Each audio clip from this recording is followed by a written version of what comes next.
Assalamualaikum warahmatullahi wabarakatuh. Makin pas, makin pasti, pas FM Pati. Bismillahirrahmanirrahim.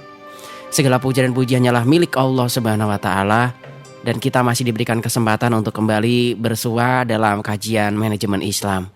Tak lupa juga sholawat salam kepada junjungan kita Nabi Agung Muhammad Sallallahu Alaihi Wasallam yang kita nantikan syafaatnya di hari kiamat nanti.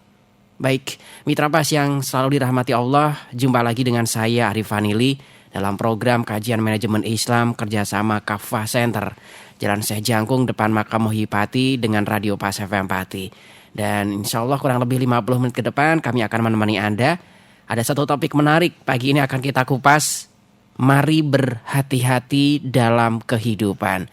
Dan nanti juga kami sediakan space waktu untuk Anda bisa bergabung, sharing, bertanya-tanya melalui SMS di 085 277 999 101 atau telepon 385877, Facebook @paspati, fanpage Radio Pas FM Pati, PIN BB 3271117D.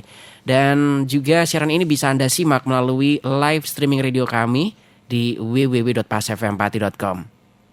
Baik mitra Pas, kali ini telah hadir bersama saya di studio 1 Radio Pas FM Pati narasumber yang menjadi pengasuh di acara ini untuk berbincang-bincang dengan kita, yaitu Bapak Juli Murtado dari Kafah Center. Assalamualaikum warahmatullahi wabarakatuh, Bapak. Waalaikumsalam warahmatullahi wabarakatuh. Ya, sangat menarik tentang mari berhati-hati dalam kehidupan, di mana lika-liku kehidupan ini kalau tidak kita hati-hati memang sering terpeleset. Ada rezeki sedikit juga pengaruh hal-hal yang berbau hura-hura mengintai kita. Kadang kita juga terjerumus dalam waktu yang sangat lama dan bisa dikatakan terlambat untuk menyadarinya. Naudzubillah min dzalik. Mohon pencerahannya, Bapak. Mitra Pas FM yang dirahmati Allah, monggo kita sareng-sareng muji syukur kehadirat Allah Subhanahu wa taala. Pada pagi hari ini kita kembali berbincang-bincang. Mudah-mudahan kita diberikan pencerahan-pencerahan, semangat-semangat terus di dalam mensucikan diri kita, di dalam ghirah kita, semangat kita untuk betul-betul berada di dalam tuntunan Islam, dalam menjalankan kehidupan kita sehari-hari. Mitra Pas FM yang dirahmati Allah, pada kesempatan hari ini memang kita ingin sampaikan sebuah topik tentang manajemen Islam yang terkait dengan kehati-hatian. Mitra Pas FM, dalam kehidupan ini memang begitu dahsyatnya arus godaan duniawi. Karena itu di dalam Islam sangat banyak contoh-contoh, bahkan rasul-rasul, nabi-nabi, semua tokoh-tokoh ulama yang hebat-hebat itu memiliki salah satu sifat yang mulia, yaitu sifat kehati-hatian, sifat warok. Maka kalau kita lihat berbagai tuntunan Islam, kita akan misalkan di sebuah hadis Bukhari, Muslim, Tirmizi itu bahwa yang halal itu sudah jelas, yang haram yang jelas. Di antaranya ada perkara yang ragu-ragu, belum jelas, subhat. Dan itu banyak sekali, makin ke depan makin banyak karena perubahan zaman sudah mengarah ke globalisasi. Maka hati-hati menghadapi perkara subhat. Kita harus merenung betul, meyakini apakah memang itu betul-betul sesuai tuntunan atau tidak. Kalau masih ragu-ragu, masih belum nemu sebuah reasoning, sebuah dasar akal sehat yang bisa dipertimbangkan, yang sesuai dengan tuntunan, maka lebih baik kita tinggalkan. Itu konsep Islam. Nah, ini Rasul-Rasul banyak sekali mengacu hal-hal yang semacam ini. Nah, Mitra Pas FM yang dirahmati Allah, perkara perkembangan zaman sudah demikian besarnya. Maka dalam kehidupan ini, di depan mata kita sering itu kita berpikir, contohnya kalau bagi seorang yang lagi menjadi guru atau membuat yayasan pendidikan, maka kadang-kadang kita lebih dikuasai untuk membangun citra biar nggak jatuh, biar laku dan sebagainya. Kadang kita sisipkan di dalam ujian-ujian nasional itu cara-cara berpikir, cara-cara yang mengarah kepada ketidakjujuran misalkan. Udah dilepas, sudah yang pintar suruh murui, dikasih ini dan seterusnya. Beli yang namanya itu bocoran-bocoran. Kalau ada ini begini dan seterusnya. Maka ini juga sebetulnya sudah sangat jelas. Tapi kadang orang lebih mementingkan, ya kalau nanti hancur sekolahnya, nggak lulus semua, nggak ada muridnya, siapa sing bayari kita.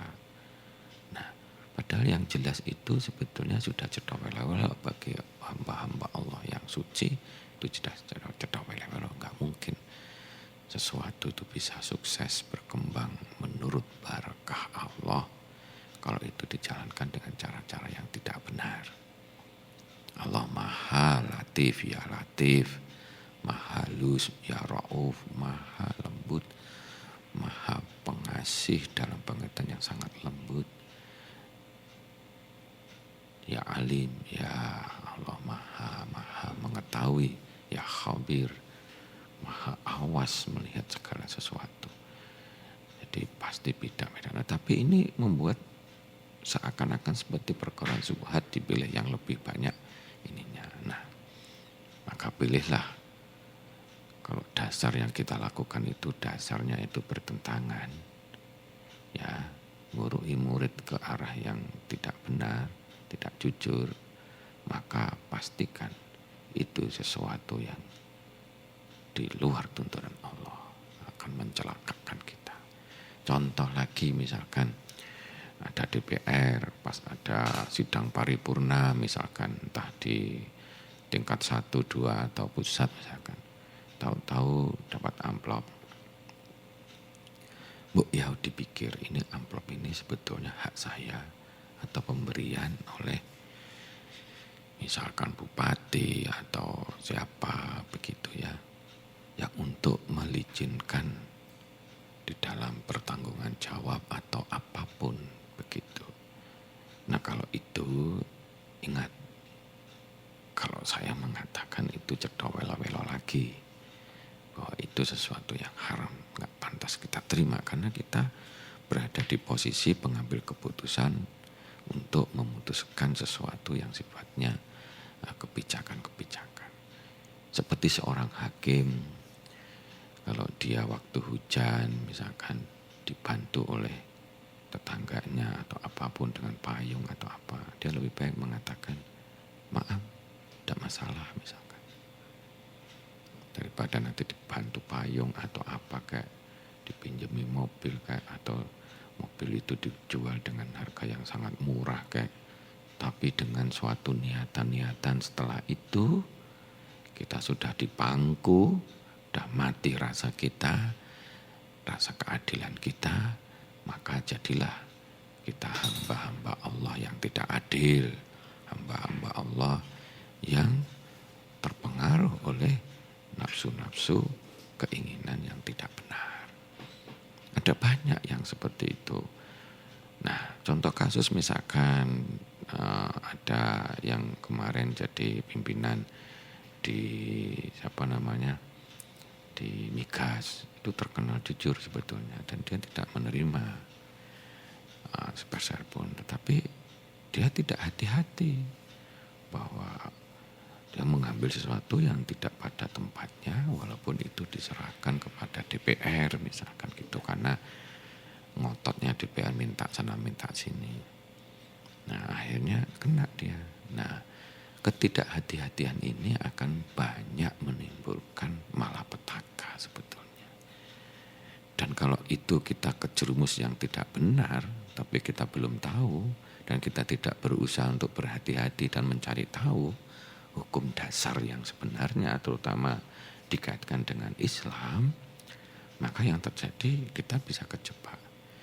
Kalau boleh saya mengontari misal kasus Anas yang terjadi terakhir ini, atau Gubernur Riau yang sedang ditangkap dan sebagainya. Nah kalau misalkan yang benar, kalau kita jadi seorang Anas misalkan seperti itu ya, dia mau jadi pemimpin dan sebagainya.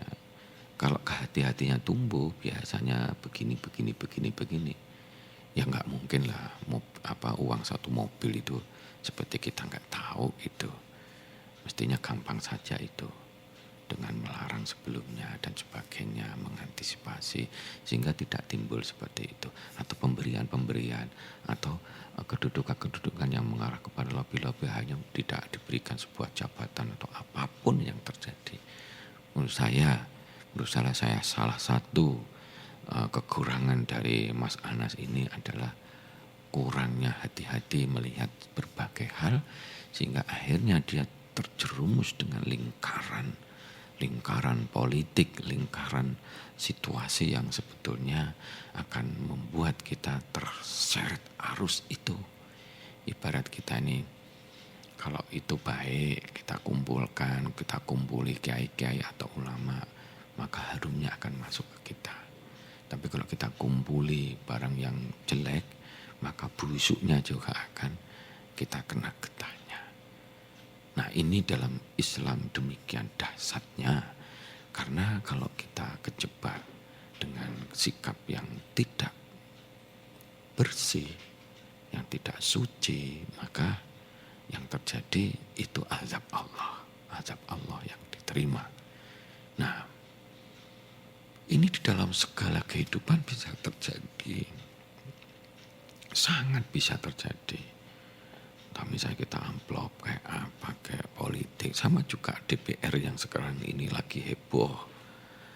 Bagi saya demokrasi itu ibarat sebuah ceret, hanya alat untuk bermusyawarah, untuk melakukan sesuatu. Ini sebuah ceret, kalau dalamnya ceret itu kopi, ya maka yang dikeluarkan kopi. Kalau ceret itu teh, yang keluarkan teh, air putih. Kalau itu yang dikeluarkan, yang di dalam itu isinya adalah minuman yang busuk, ya atau arak yang memabukkan, maka yang keluar itu adalah arak. Kalau di situ ada air sedikit, ditambah barang bosok, minuman busuk masuk, maka yang sedikit kalah, sehingga yang keluar tetap itu busuk. Begitu. Konteks Islam adalah kepemimpinan itu harus dipimpin oleh kebenaran. Maka kepemimpinan yang tertinggi diawali pondasi sidik, amanah tabligh atau sidiknya dikedepankan. Maka demokrasi ini kalau kita nggak hati-hati menyikapinya, bahwa di sebuah pulau di sebuah pulau Hawaii itu ada bentuk kelompok komunitas yang itu telanjang semuanya. Nggak boleh kalau masuk sana nggak telanjang itu. Nah, sudah pasti dipastikan ya, kalau ceretnya isinya telanjang itu, maka pemimpin yang keluar dari ceret yang kita keluarkan itu, maka dia dijamin akan telanjang juga. Kalau orang berhijab gitu ya nggak payu di sana. Orang pakai topi kopiah, pakai baju koko nggak payu, karena di dalam lingkungannya begitu. Jadi entah di DPR entah langsung sebetulnya sangat mengandung sangat kelemahan yang luar biasa. Manakala masyarakatnya atau umat kita ini memang sudah banyak nggak bermoral. kalau masyarakat kita sudah banyak nggak bermoral, diputer-puter ya masuk DPR ya duit dok, masuk ini juga sama aja. Nah, sehingga apa yang terjadi, yuk kita sikapi, yuk kita menjadi bagian dari sebuah kelompok untuk melakukan pencerahan-pencerahan di dalam kehidupan ini. Nah, sehingga masyarakat kita ini menjadi masyarakat yang bagus. Teh, ada yang teh, ada yang kopi, ada air, ada gula, semuanya bagus walaupun beda-beda lah pendekatannya. Tapi yang kita tuangkan akan bagus. Tetapi kalau kita nih punya air putih, cuma sidik, yang lain bosok kabeh, minumannya yang keluar bosok. Itulah hakikat dari sebuah ini. Jangan dilebihkan, jangan menuhankan demokrasi. Demokrasi itu sebuah alat tool, sebuah sistem saja. Tetapi inti hakikatnya sebetulnya adalah siapa yang bermain di dalamnya. Maka koridor-koridor untuk menciptakan itu baik. Sebetulnya upaya dari Demokrat itu baik. Ya, sebetulnya dibatasi begini-begini. Harus ada koridor. Koridor ini membuat antisipasi sebetulnya.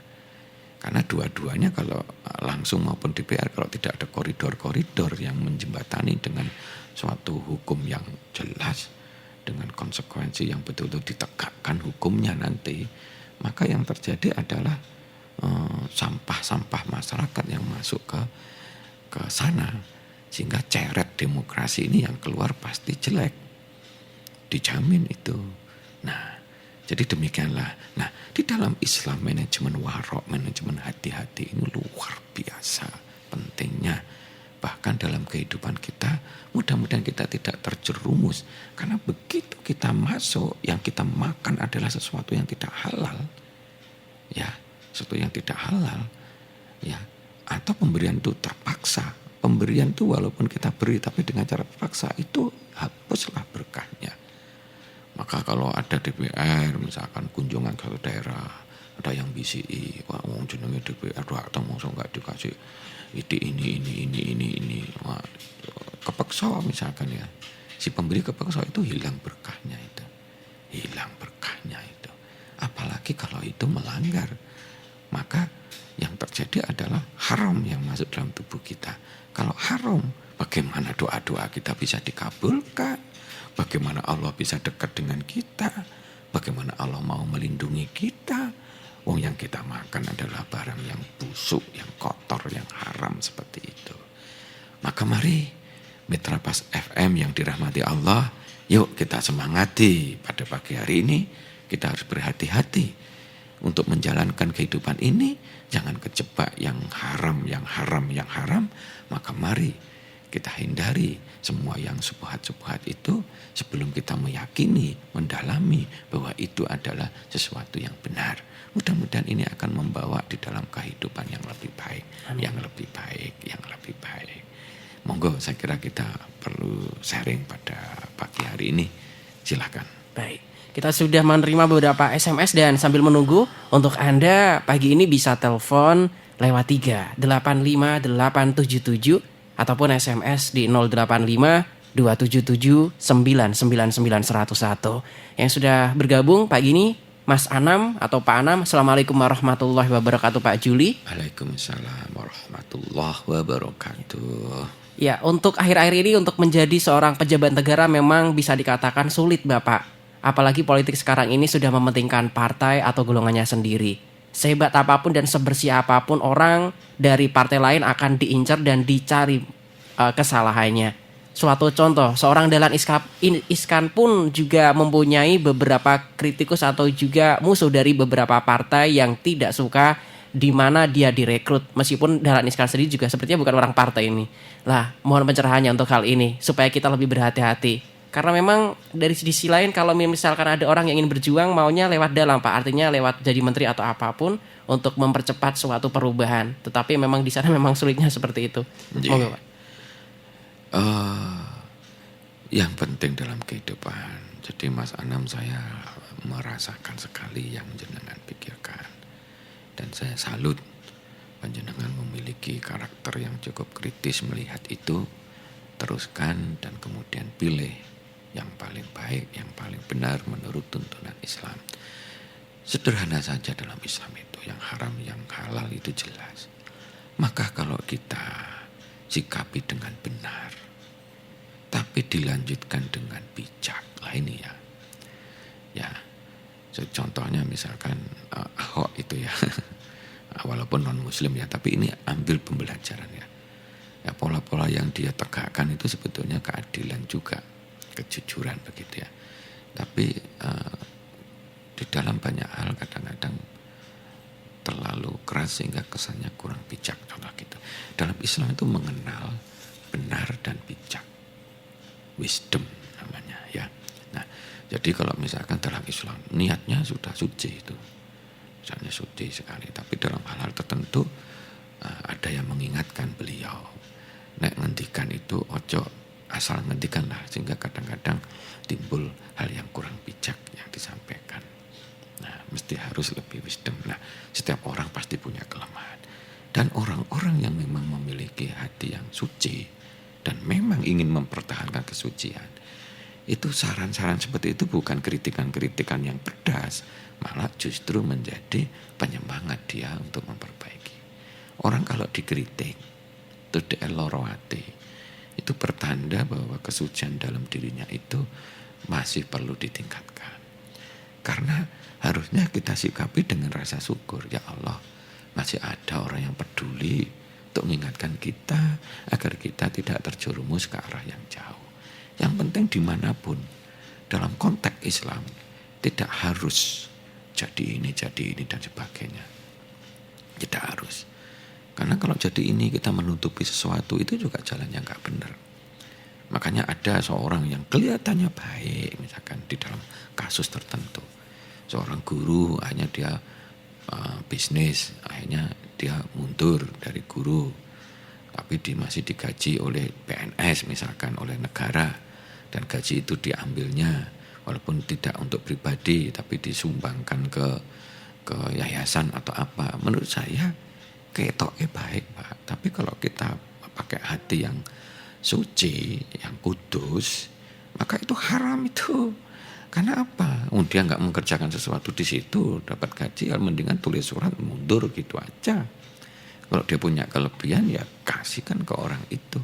Itu bukan kebaikan menurut saya, karena itu akan memberi contoh hal yang tidak benar, akan memberi sesuatu yang dia tidak berhak untuk mengambil itu.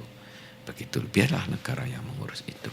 Nah, kadang karena kita kurang hati-hati, itu kita ini gampang nih, apalagi kalau kita ini sudah agak nyon sewu nggih, ngapunten nggih, ini agak terseret arus duniawi.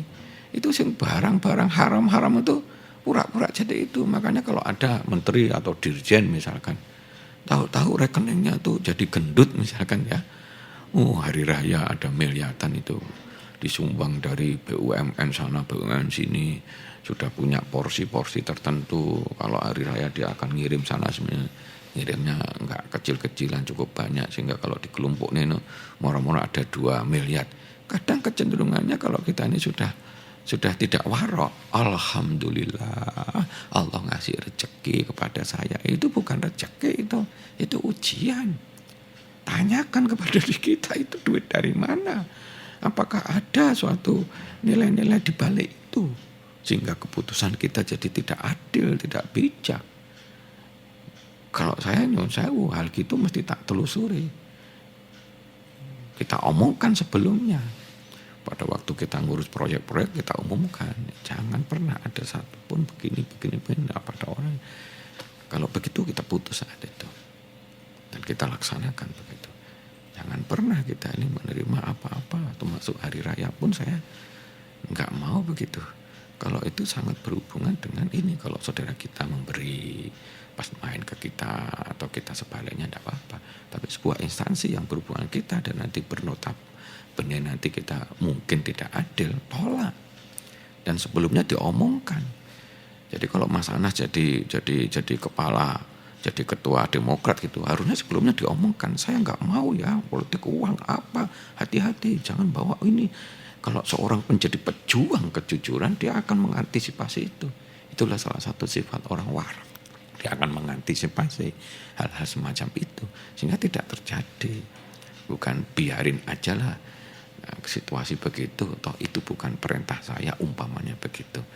Ya inilah, semakin arus duniawi makin tinggi, ternyata orang bisa membalikkan itu. Yang sajane akarnya itu haram, jadi begitu mudahnya dia menerima sesuatu yang sebetulnya itu tidak halal. Ya ini yang kita hindari. Kalau kita sudah dalam koridor benar, dimanapun kita bisa mempengaruhi sebetulnya. Makanya mari kita terus berjuang di pekerjaan kita, di rumah tangga. Paling dalam kehidupan ini kan kita ini berada di sistem 3 dimensi ya. 1 menyangkut keluarga kita, 2 menyangkut masyarakat kita, 3 menyangkut profesi pekerjaan kita yang hablum minannas itu. Coba kita di semua titik itu kita berada ditegakkan kebenaran. Maka kalau di zaman yang begitu bahayanya semacam ini, sebetulnya kita harus masuk ke suatu zona blue ocean namanya. Kita harus menjadi orang yang kuat sehingga tidak dipengaruhi orang begitu. Kalau kita masuk ke sistem ya di mana brengsek, kalau kita jadi kuat, misalnya kita ada namanya tes PNS atau apa, kalau nilai kita memang bagus, maka insya Allah tanpa KTBLJ itu kita masuk misalnya gitu. Kalau kita mau mempengaruhi, kita bersih betul, insya Allah orang tidak akan melihat kita ini menjadi korup. Nah itulah, kalau dalam Islam konteksnya lebih banyak konteks kepada kadang-kadang salah sidik ini, tapi konteks keinginan untuk membangun bersih itu sudah terasa, hawanya sudah terasa. Kita pilih orang-orang yang menjadi pejuang-pejuang kebaikan itu. Contohnya, kalau presiden itu betul-betul menjadi pejuang kejujuran, yang di bawah tanggung jawab dia dulu lah bersihkan itu. Kementerian ini pilih yang menteri bersih. Menteri ini didorong akan membersihkan seluruh departemennya. Sana-sana yang menjadi seorang presiden kan dia itu amanahnya kan memimpin negara, memimpin menteri-menteri. Nah, bukan diserahkan KPK dan sebagainya. Kalau ini tidak kuat membersihkannya, ya itu namanya kita belum sampai kepada pejuang kejujuran. Kita hanya slogan, katakan tidak pada korupsi. Itu menurut saya akan menjadi tidak bermanfaat di era yang demikian kuat globalisasi ini, di mana arus setani, arus duniawi sudah begitu mengakar. Salah-salah kita ini ke bawah arus. Kalau kita serempet nafsu duniawi, salah-salah yang benar-benar itu kalau berurusan dengan kepentingan kita jadi sesuatu hal yang kita anggap halal begitu ya. Monggo Mas Anam, mudah-mudahan terinspirasi dengan yang kita sampaikan. Silakan yang lain. Baik, kami masih tetap menunggu bagi Anda untuk bergabung. Silakan SMS di 085277999101. Facebook bisa Anda komentar di bawah @paspati dan fanspage Radio Pas FM Pati, PIN BB 3271117D, dan untuk SMS di 085277999101. Yang sudah bergabung pagi ini dari Pak Yudi. Assalamualaikum warahmatullahi wabarakatuh, Pak Juli. Waalaikumsalam warahmatullahi wabarakatuh. Begini Pak, istri saya ini kebetulan diberikan amanah oleh RT untuk membawa semacam uang kas, demikian, uang kas RT atau uang RT. Nah, dengan berjalannya waktu di situ sudah diketok suatu peraturan siapa yang akan meminjam kas RT atau uang RT tersebut harus melalui forum atau melalui ketua RT dan semacamnya.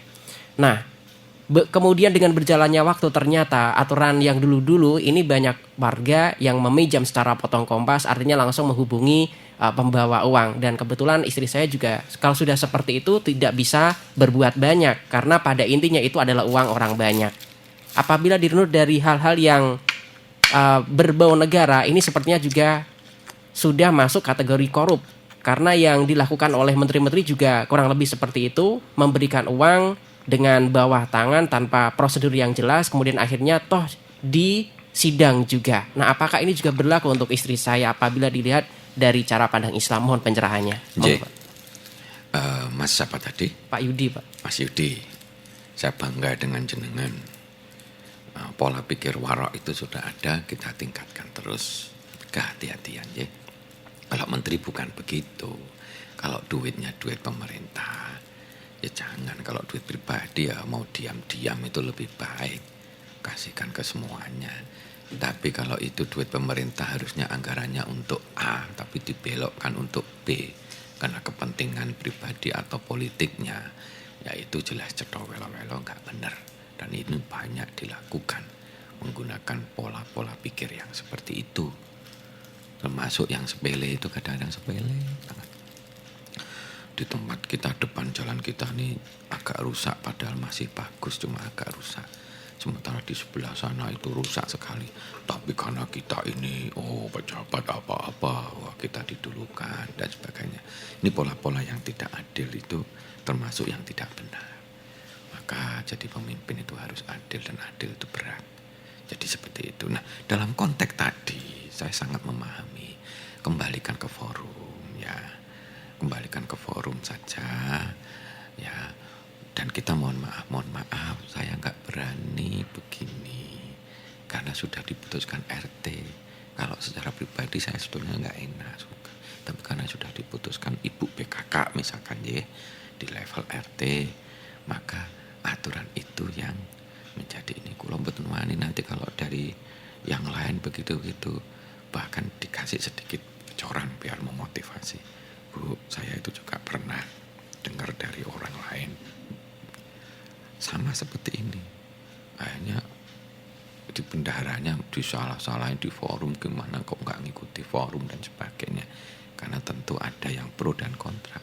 Tapi karena sudah diputus di forum, berarti banyak yang sudah pro terhadap aturan itu. Karena untuk menghindari hal-hal yang begini. Nah, kula mboten wantun, Bu, nek masalah ngaten. Mboten wantun. Terus nanti disampaikan di forum lagi untuk ditegaskan lagi, Bapak Ibu umpamanya gitu ya, atau ibu-ibu kalau ibu PKK ya, ditegaskan lagi ini tak boleh begini-begini karena tujuannya begini dan ini sudah kita sepakat. Gak apa-apa, gak usah malu-malu kalau kita butuh, gak usah lah, kita juga sesama lingkungan kita. Jadi wisdom ini dikedepankan. Dan kita caranya ke sana, ada orang lain Bu, begini terus akhirnya di fitnah macam-macam malahan, padahal dia ingin bantu. Karena itu kula mboten wantun nek masalah menika. Ngapunten. Ini masalah keputusan, nek enggak ada keputusan saya enggak, tapi saya enggak wenang. Insya Allah dengan cara yang sentuhan gitu. Sentuhan yang halus sedikit sertai reasoning. Insya Allah mereka memaklumi. Kalau enggak memaklumi gimana? Sambil ke depan sistemnya ditegakkan lagi. Perlu dipanasi setiap pertemuan. Kalau itu belum selesai pola pikirnya, dipoles-poles lagi. Wah, perlu diingatkan lagi sama ketua ibu PKK-nya atau ketua RT-nya bahwa ini begini-begini, insya Allah akan terjadi pencairan itu. Inilah yang namanya seni memanage itu ya, seperti itu ya. Diperlukan suatu ilmu dan seni begitu ya di dalam memanage itu.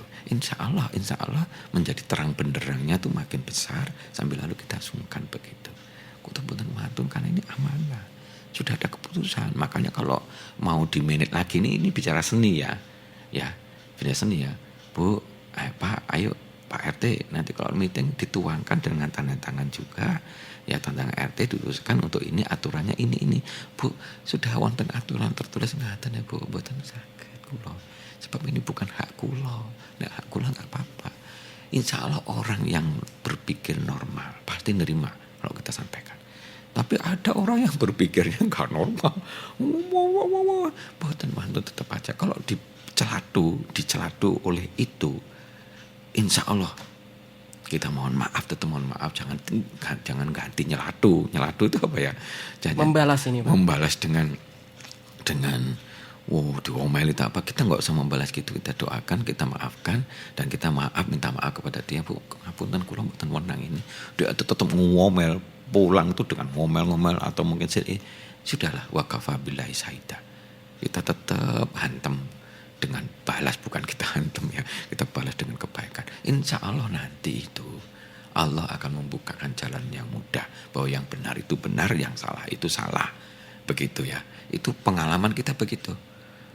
Nanti dia nyadari dewe, iya ya, aku dhewe, aku sing salah iku pancen iku. Nyatane ibu ini kalau yang lain bantu-bantu, kalau secara pribadi dek membantu, apalagi kita kasih begitu. Lain kali ya kalau kasus itu kadang datangi pas kita pergi ke Surabaya atau apa bawa oleh-oleh datangi untuk kita tunjukkan bahwa kita ini konsisten dalam kebaikan. Dan itu kita kasih dan insya Allah sadar, banyak sadarnya. Ini adalah seni dan ilmu di dalam memanage. Umat Islam itu rasanya, makanya saya kadang-kadang mengatasnamakan ini ya kajian manajemen Islam. Karena manajemen, seni dan ilmu dalam mengelola kehidupan kita. Itu di Islam itu banyak, tapi tidak dieksplor. Sehingga orang sekarang ini tahapannya baru menganggap Al-Quran, hadis itu memang pantas dibaca saja. Memang dibaca dan didengarkan saja. Itu saking rahman rahimnya Allah, itu bermanfaat. Buktinya kalau ada ru'ya gitu ya, mendengarkan saja jin bisa panas, bisa keluar. Itu hebatnya Allah.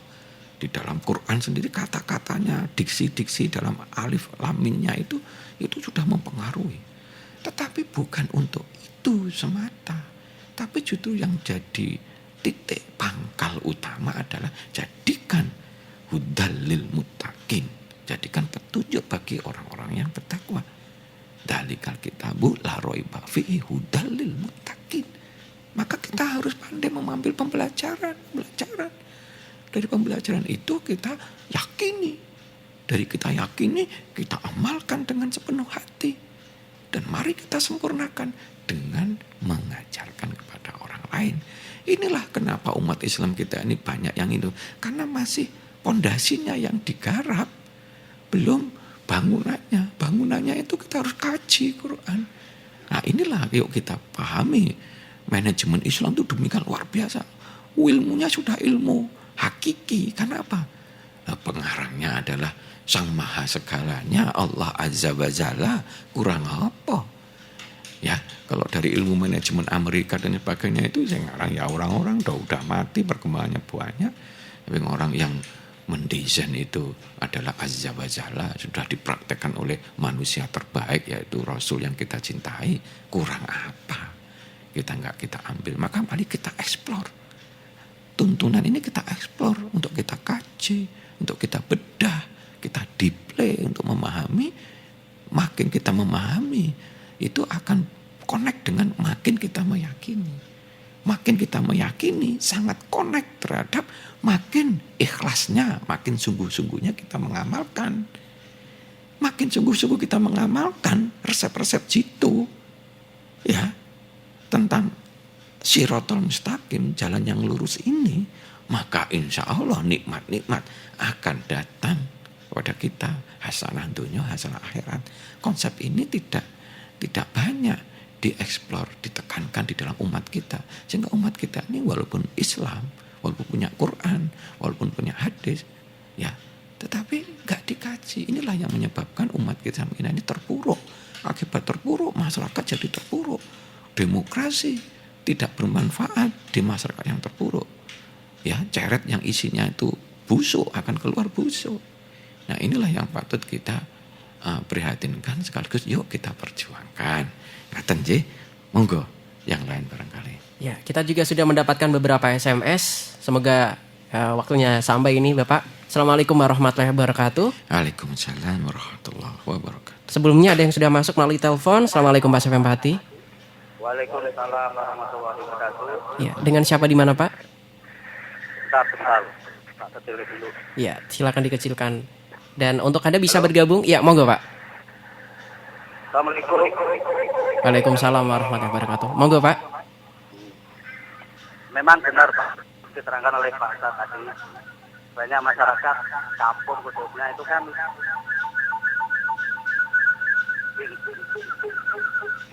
Gimana Pak? Pintar baca Al-Quran, tujuannya juga pintar. Tapi dari yang dapat ilmunya. Makanya kalau baca Al-Quran,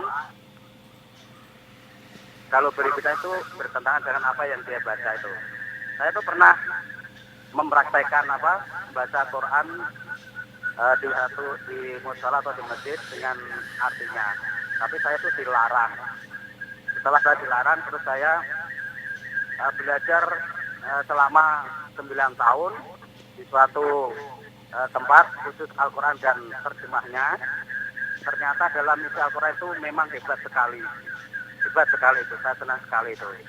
Terus saya perhatikan antara saya dengan yang melarang saya itu ternyata jauh sekali. Oh, berarti yang tahu tentang isi Al-Quran itu nikmat sekali itu untuk beribadah.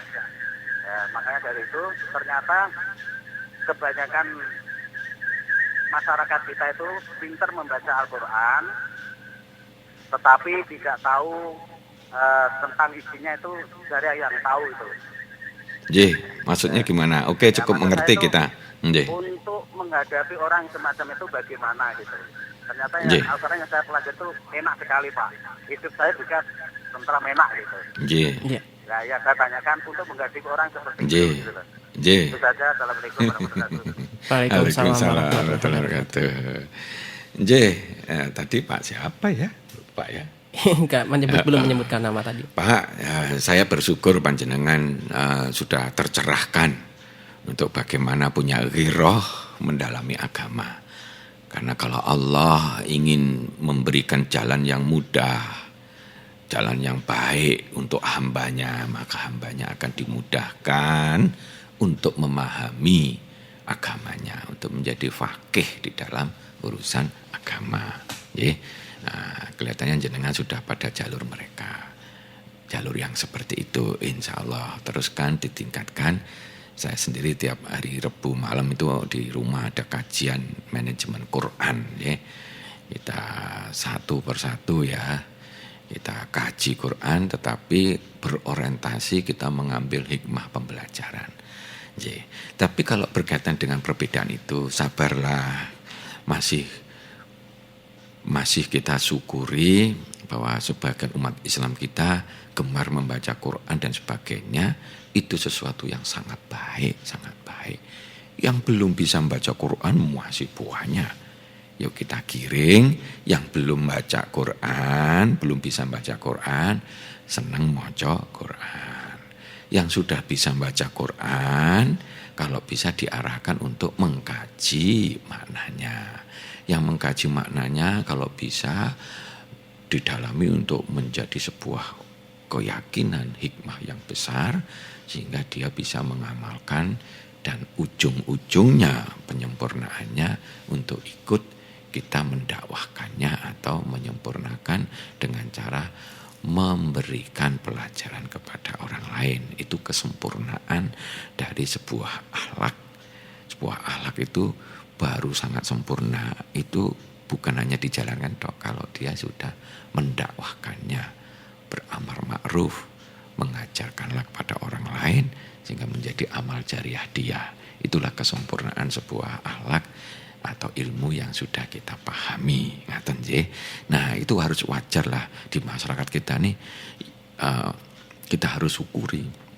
Kalau ulama-ulama kita harus syukuri pula, tetapi mudah-mudahan tahapan berikutnya, tahapan yang menggiring orang yang tidak pandai membaca Quran itu menjadi pandai membaca Quran, ya bisa juga nanti menghafal atau apa, itu tahapan yang sudah baik, tetapi mudah-mudahan ke depan kita sempurnakan, karena Quran ini inti sari utamanya itu harus menjadikan petunjuk, hudalil muttaqin, menjadi tuntunan.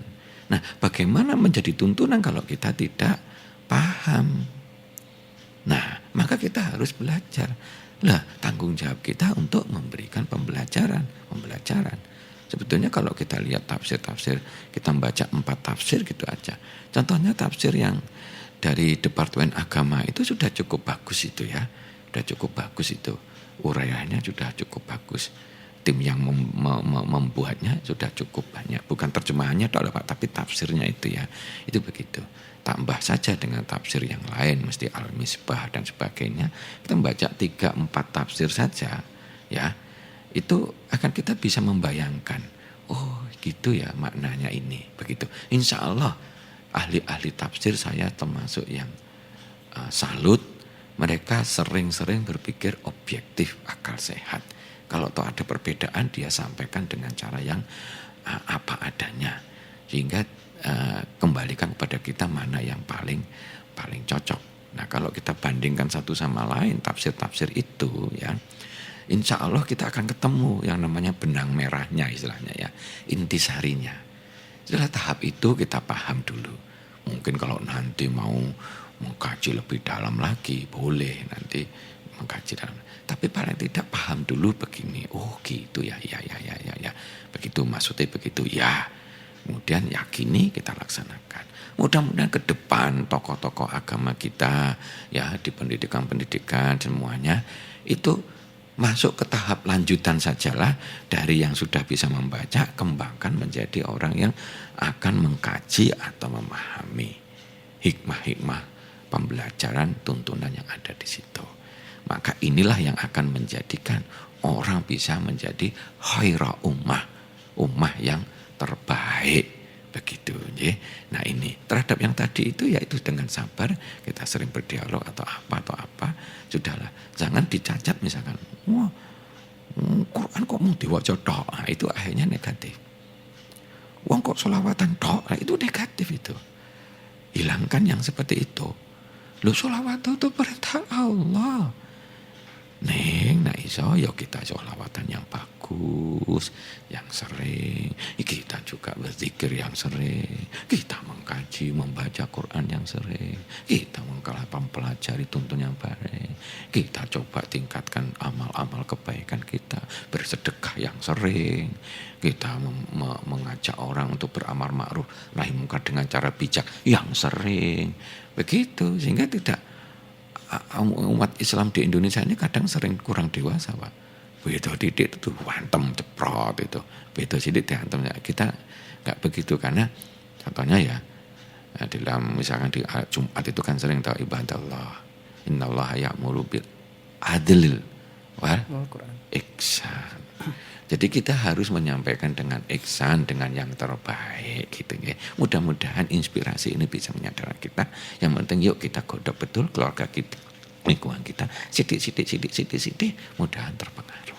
Insya Allah jenengan yang sudah tercerahkan ini kita dorong untuk saling mencerahkan lagi dengan cara yang ihsan, yang baik, yang bijak begitu ya. Monggo silakan yang lain. Ya, ini mungkin yang terakhir Bapak yang sudah bergabung bisa dijelaskan dengan singkat karena kita keterbatasan waktu. Saya dari Lasem, Pak. Assalamualaikum warahmatullahi wabarakatuh. Waalaikumsalam. Begini, saya terlilit hutang sama bos saya dan sudah saya bayar tetapi kurang. Nah, kurangannya saya bayar tetapi dengan mengangsur.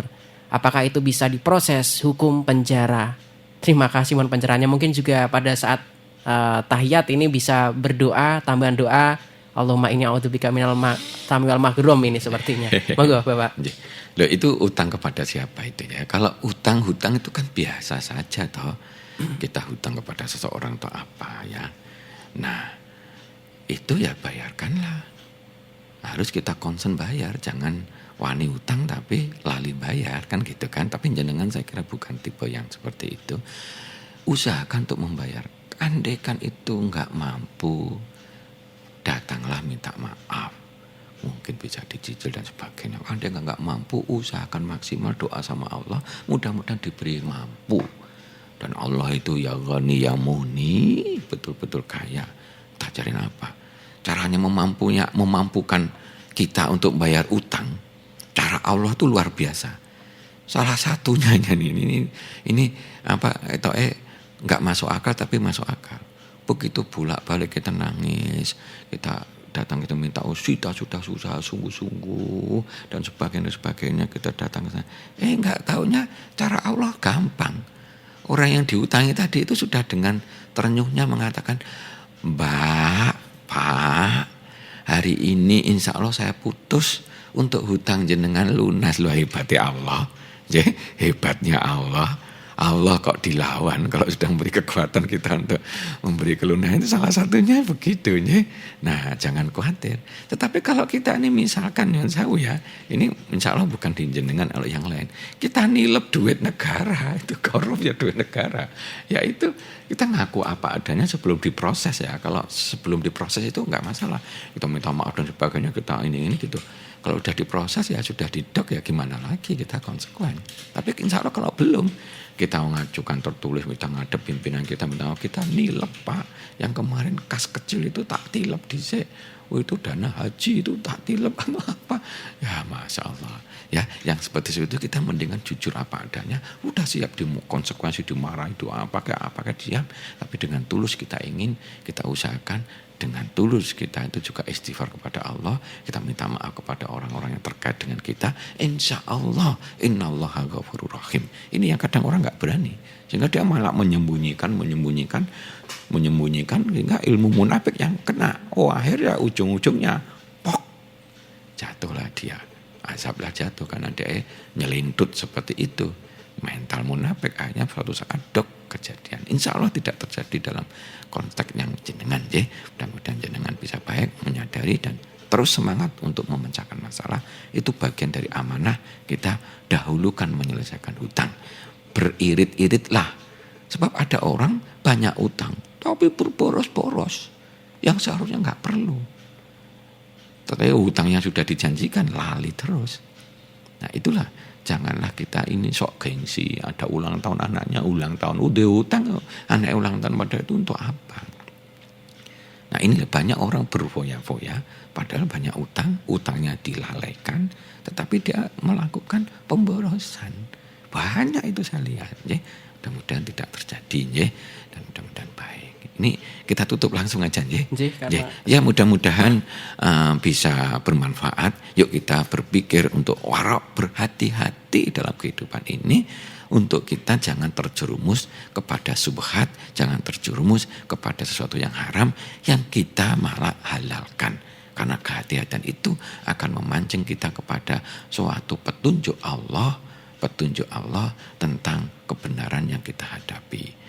Nah mudah-mudahan ini membawa kepada kebaikan untuk kita, meningkatkan kualitas hidup kita. Wabillahi taufiq wal hidayah. Assalamualaikum warahmatullahi wabarakatuh. Waalaikumsalam warahmatullahi wabarakatuh. Mitra Pas, kajian manajemen Islam bisa Anda simak setiap hari Sabtu dari jam 5 hingga jam 6. Terima kasih, semoga bermanfaat dan mohon maaf apabila ada kekurangan karena kesempurnaan datangnya dari Allah, sedangkan kesalahan dan kekurangan datangnya dari kami sebagai makhluk yang dhaif. Informasi Pas FM pasti. Wassalamualaikum warahmatullahi wabarakatuh. Baru saja Anda ikuti kajian manajemen Islam bersama Bapak Juli Murtado dari Kafah Center. Saat ini Kafah Center semakin lengkap dengan Kafah Muslim Store, menyediakan perlengkapan haji atau umroh, pusat herbal dan alat bekam, kesehatan, dan lain-lain terlengkap di Pati. Alamat Jalan Syekh Janggung nomor 11 Pati.